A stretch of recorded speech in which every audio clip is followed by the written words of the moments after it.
Because the Chinese does not need to master another man's English. And when you go to the United Nations, you see people who can speak English, refusing to speak English, insisting on speaking their mother tongues. And the United Nations will use our own money to pay for interpreters and all of that will help everybody to understand what they are saying. The Chinese will say, tun, tun, tun. I don't agree. You can't say, no, you must speak English. Because globally, there is no language that is a standard or a determinant of progress. So that is critical. Now, here, English language is fantastic. There's nothing wrong with it. And I'm not saying we should take it away. I am saying that it is overrated. English language should not be a determinant of progress in our own country. It is not our fault. I'm speaking to you guys, right? It is not our fault that we have our language. If you can't say church, you can't even marry the girl of your dreams. Because if you go to a house on Sunday and you say, we are going to church, and your daddy, the father of the girl says, where are you guys going? Say, we are going to church. That's the end.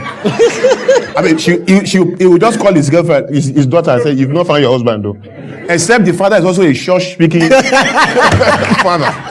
Where church has met church. And there are churches. So, by sympathetic resonance, okay, they agree. Okay, great. But the idea is that we really have to take a second look at this. Because if I cannot say church and I say church, it's not a proof of my intelligence. It does not define the strength of my character. It does not show the credibility of my decency. And so the people who observe me must have another kind of education that allows them to move beyond the limits of container, which is what the tongue can do. The tongue, your body, my suit, and everything I'm wearing right now is a container. My true content is the content of my character. And that has nothing to do with the way I speak. Now, this is the challenge. The guys in China, the guys in Japan, the guys in America, in England, in Germany, in France, they have learned 4 subjects in their native language. That's important. They've learned physics, chemistry, biology, and mathematics. Those 4 subjects make everything that is in this room. Physics, chemistry, biology, maths made your suit, your computer, your watch, everything in this room. Everything in the world, they made it. Every other subject is either selling what they make, distributing it, protecting it, or doing something.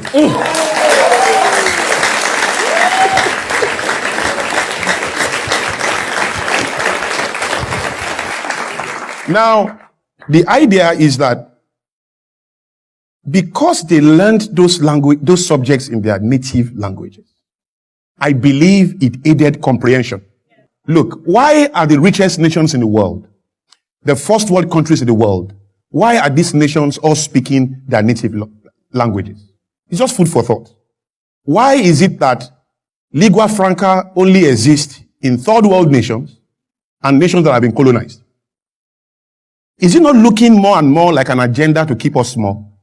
Because every time you ignore the gift of nature, you embrace another inferior fabric that in itself is artificial and cannot define your originality, your authenticity, and your strength.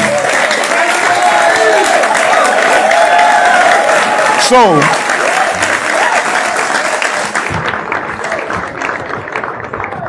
if there is a way that you can learn your subjects in your language, I'm telling you, you will do better. You will comprehend better. Now you then ask me, so how do we communicate nationally? How do we talk to the guys in Kano and the guys in the East and the guys everywhere? Exactly, because you are preempting my question. Because here I am looking at you like, I was about to say that 2 things. So what is your suggestion now that I speak Yoruba now on this program? And it's ironic because you are actually speaking the English. Yes. And the intensity of the English is making these creatures clap. I love you all. And they are all clapping. So so what is do we see a bit of an irony here? Is that like a logical question to ask? So how do I communicate with you? Yes. First of all, I would like to say that I don't have a problem with English language. We have accepted it for over 50 years now. There's nothing we can do about that. What I'm saying is, let us check it and put it in perspective, such that we can find a way to communicate, probably using the same language, but not hindering us from progressing. Because you can't even get a good job if you don't speak this language very well. And what is this language? This is a language that is artificial to you. Your nature is what is natural to you. And so I should judge you if you cannot speak Yoruba very well or you cannot speak Igbo very well. Now, pidgin is not an embarrassment. Pidgin is the proof. Pidgin is the proof of a people's struggle with an original language. So there's pidgin French, there's pidgin English, there's pidgin Yoruba. Most of the Yoruba you speak is pidgin. There's pidgin Igbo. Pidgin is proof of a people's struggle with an original language. So there's pidgin in every language.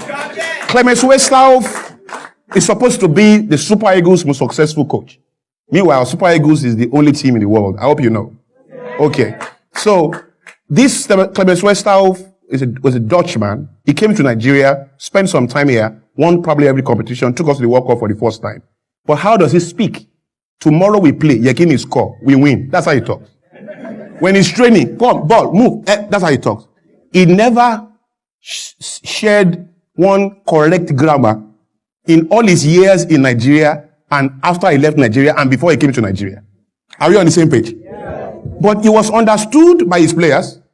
He won matches and did great stuff for the country, isn't it?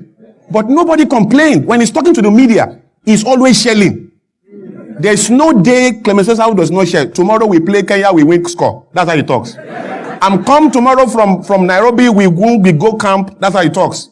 All right? But you understand that he's not an Englishman.